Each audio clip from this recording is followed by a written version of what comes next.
Hey, what's good? I'm Yugioh monstershot, and I'm kind of on the Creative Duelist channel with a Archfiend deck file. Now, as you guys can probably see, it's a lot more different than my previous videos on the Creative Duelist. I actually have a background, so that's actually really quite cool. And I also added and this as well, where I'm pointing at.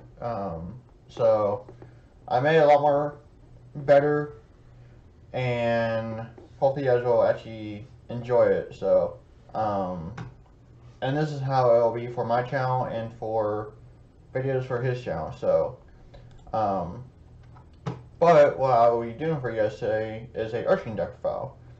So, I've updated this deck quite a bit, and it's actually really a lot of fun, and I actually really enjoy it. I have duels with this deck on my channel as well.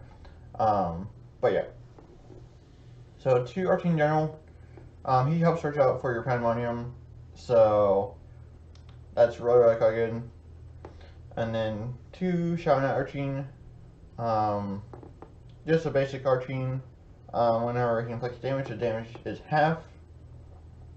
So yeah, and then all the Archfiends except for Archfiend General has an effect where if you don't control pandemonium, then you take damage during the summer phase. So yeah.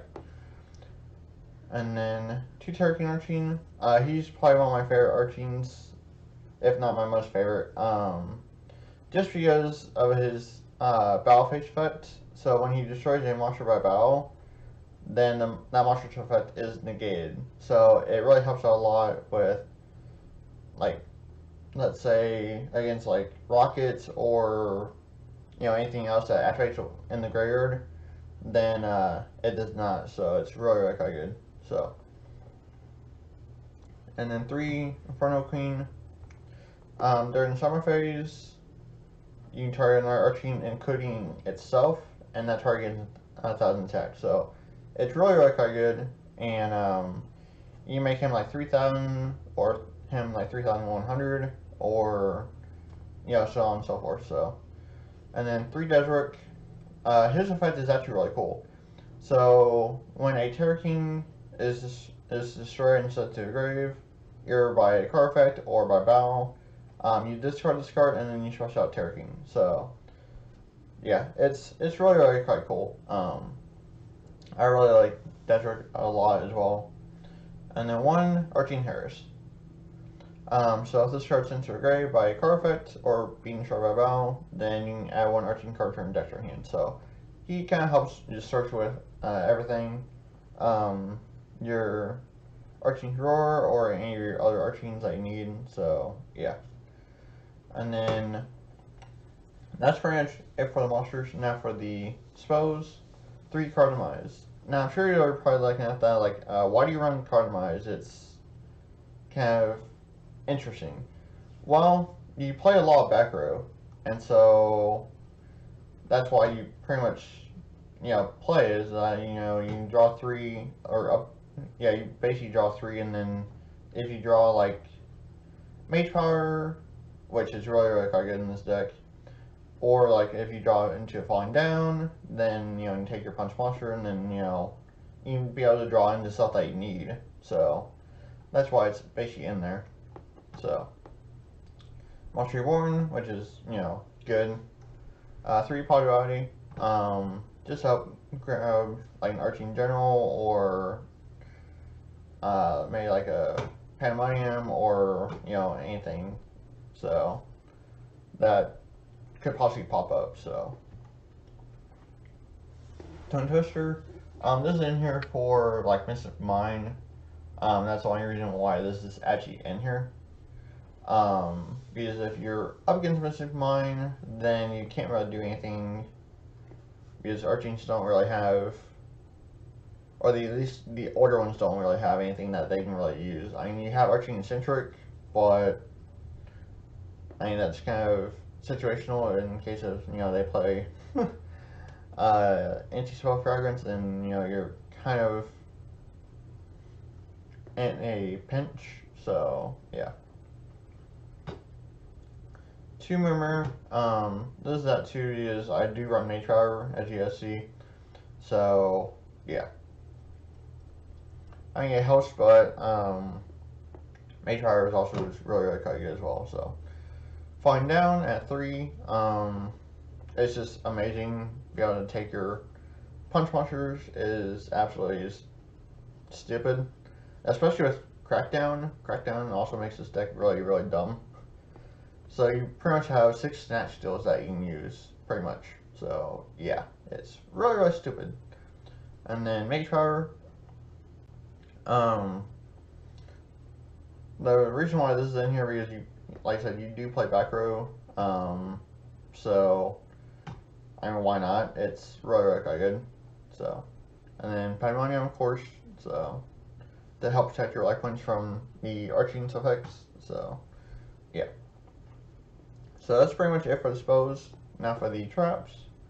So 1 Archfiend drawer, pay 5, special on a Archfiend from your grave, and then it cannot be triggered, and it gets destroyed during the phase. So yeah, if you reborn Harris, then it gets its effects. So yeah, pretty good. 3 Lost Wind. Just really quite good against a lot of the special summon decks. So it helps out a lot with negating their effects, so you can continue to live. 3 Crackdown. This card is just so dumb. It's won me so many games in so many different decks. So yeah. So you pretty much target a face-up monster your opponent controls and then take control of it. But it cannot attack or activate its effects, which is the downfall. But it's pretty much balanced. But yeah, that card's won me so many games. And then Skill Drain.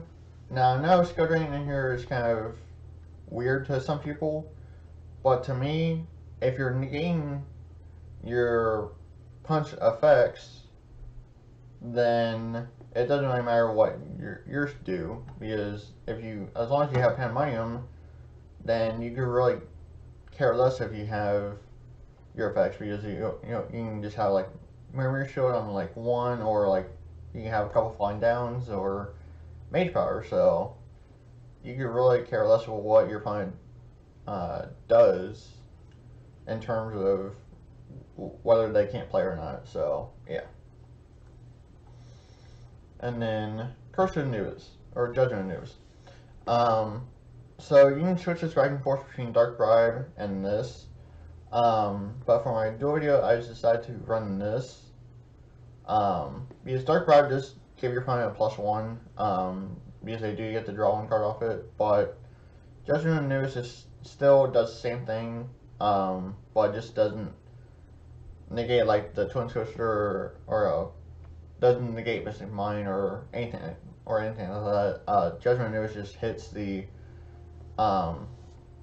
spells that would destroy a spell trap. So yeah.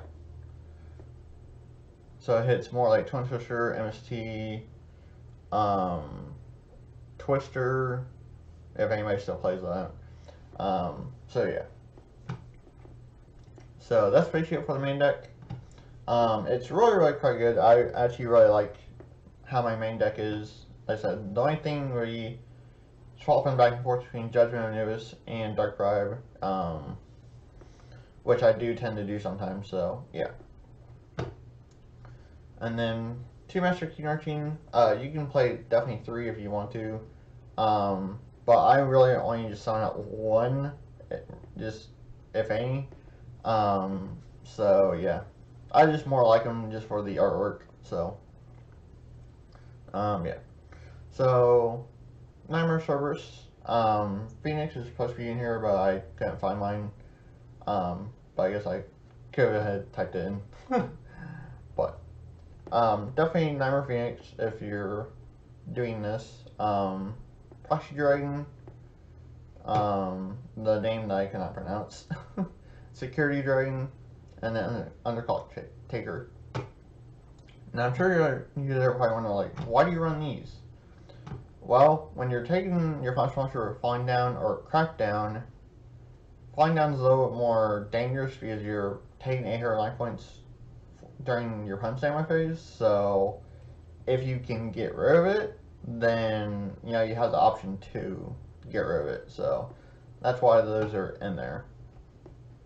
But yeah, that's basically the reason why I actually run those, is for the crackdown or the falling down. So yeah, but definitely add in Nightmare Phoenix, because that is another good one to have. But yeah, so thank you guys for watching. That's pretty much it for the Archfiend deck file. So thank you again to the Creative Duelist for letting me come onto your channel, for letting me do this deck file for you guys. And hopefully you guys enjoy the background and the better, more professional setup that I have here. So, but yeah, so thanks for watching, and I will catch you all in a future video on the Creative Duelist channel. Alright, bye.